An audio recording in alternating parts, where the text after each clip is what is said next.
Hey guys, now it's time to start a discussion about object-oriented programming. So what is object-oriented programming? Object-oriented programming, OOP, it's a programming paradigm that organizes code into objects, which are instances of classes, and facilitates the design and development of software by promoting concepts such as encapsulation, inheritance, and polymorphism. We're gonna go through all of those in the next videos. The primary goal of OOP, of object-oriented programming, is to model real-world entities and their interactions in a modular and understandable way. So we're using the real world as an inspiration for writing our code. So in the real world we have objects, and those objects have two major components: the state and functionality. For example, the state of a car can be the name of that car, the brand name of that car, the color of that car. So this is the state. And the functionality is that car can move, can stop, can switch gears.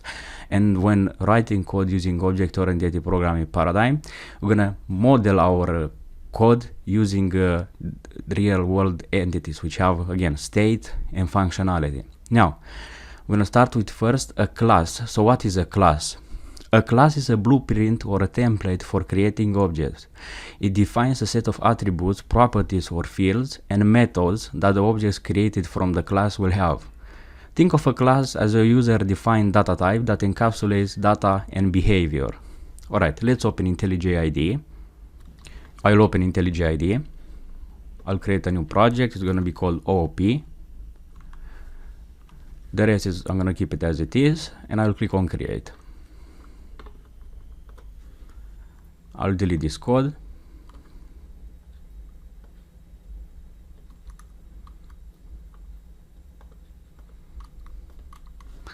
Let's increase this.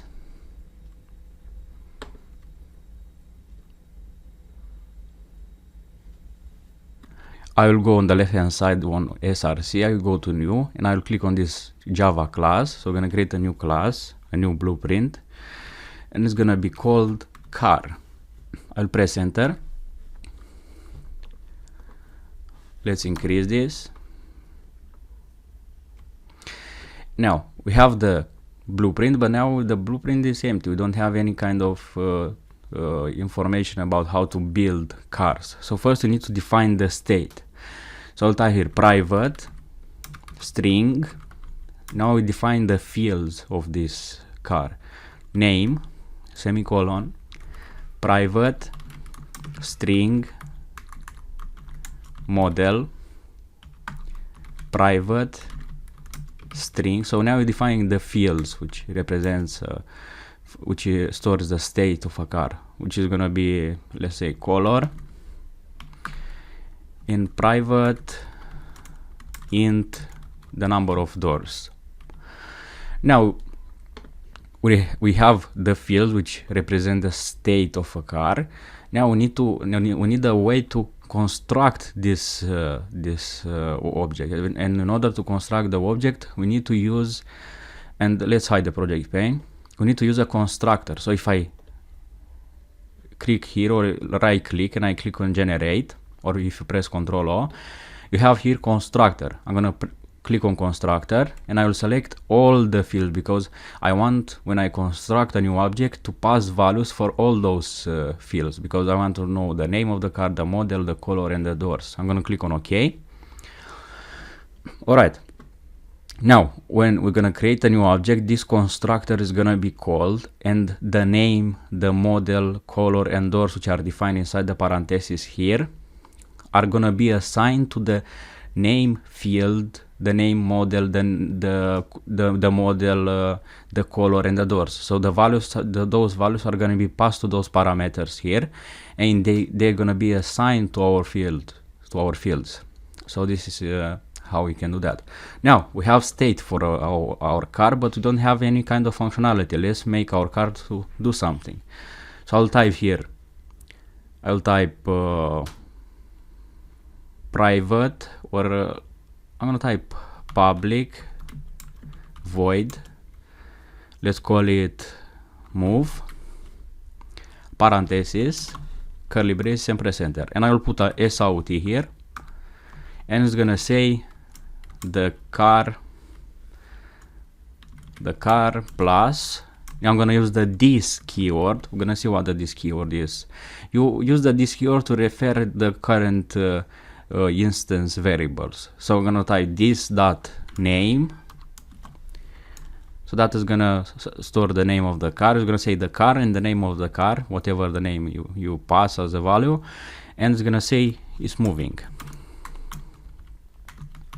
So we have our first part, which is to move the car. Now let's add the functionality. Let's add a function, a method. Let's add a method to stop the car. So I'm gonna type here public void stop, parentheses, curly braces, and I will put here SOUT, the car. Again, I'm gonna use this dot car, this dot name, so the field name, which stores the name of this particular car, has stopped. All right, we have the blueprint. We have the templates now for creating car objects, and let's create an object, because this is just the template. So I will go inside the main class, and I will type here car with an uppercase letter. As you can see, we have car. Let's call it car. It's gonna be equal to, I'm gonna use the new keyword. You saw this when I created a scanner to get the input from the user. So I'm gonna use the new keyword, and I'm gonna type here car. Press enter, and now this is the constructor, and as the name implies, the constructor is used to construct the objects. So now it's like expecting us to pass some values for the name, the model, color, and doors. So this constructor that is defined here, this constructor is expecting values for the name, model, color, and doors to pass those values to the fields name, model, color, and doors. So it's expecting us to pass some values to those fields. So I'm gonna type here model. First we have a name. Let's call it Tesla. Then we have model as played. Then we have color, let's say red, and we have the number of doors. Let's put 4 and semicolon. All right. So now we have an actual object. This line of code is the actual object which was created using the car template. We have state, and we also have functionality. Now to call functions on this, to call methods on this car object, we type here car, and we use what is called the dot notation. So we type car dot, and now as you can see we have two methods, the move and stop methods. So if I press enter, now if I run this code, look what happens.